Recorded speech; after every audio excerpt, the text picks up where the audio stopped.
Hello, আসসালামু আলাইকুম। Good morning. এটা হচ্ছে সেন্ট মার্টিনের স্বচ্ছ পানির ধারা। সেন্ট মার্টিনের একেবারে দক্ষিণে ছেড়া দ্বীপ। পানি একেবারে ক্রিস্টাল ক্লিয়ার। বাংলাদেশের মালদ্বীপ বলতে পারেন। অসাধারণ একটা জায়গা, আপনারা চাইলে ঘুরে আসতে পারেন। এত সুন্দর জায়গা বাংলাদেশের মধ্যে। তো এখানে যেতে হলে আপনাদেরকে একটু কষ্ট করতে হবে। সেন্ট মার্টিন থেকে পায়ে হেঁটেও আপনারা যেতে পারবেন।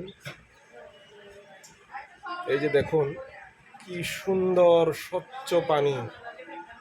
এখানে মালদ্বীপের মতো মাফুসি আইল্যান্ডের মতো যদি ছোট ছোট রিসোর্ট করে, আমার মনে হয় এটা মালদ্বীপের চেয়ে কোনো অংশে কম হবে না।